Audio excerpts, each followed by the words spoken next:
Amy Cohen will never forget the moment when every parent's nightmare became her reality. I looked down at my phone and I had like 30 voicemail messages. It was the police, it was the hospital, it was my husband. I raced there.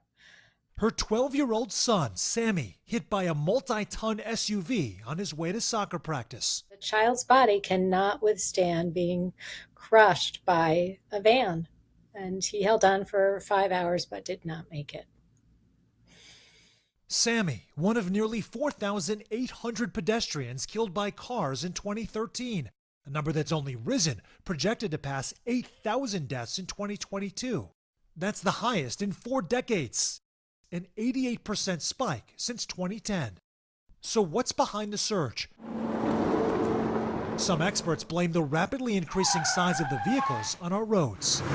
4 to 5 new vehicles sold or leased in the U.S. in the past couple of years have been SUVs or pickup trucks or vans rather than cars. And the difference between a pedestrian being struck by a sedan versus the high, blunt hood of an SUV or pickup truck could be the difference between a broken leg and a fatal head or neck injury, as deaths from SUVs rise faster than smaller cars. I find that just a 10 centimeter increase in the front end height of a vehicle leads to about a 22% increase in the likelihood that the pedestrian dies. And it's not just the size of vehicles. Experts point to other factors for the increase in deaths, like drivers distracted by smartphones and increasing rates of reckless and impaired driving. And the way many roads are designed in the U.S. makes the issue even worse. In 2021, most pedestrian fatalities happened on arterial roads, not highways or in downtowns, but multi-lane routes that radiate from city centers. Like this section of US 19 in Florida, with high speed limits, 6 lanes of traffic, and crosswalks few and far between. It's a prime example of a street designed without pedestrians in mind. The outcome has been lethal.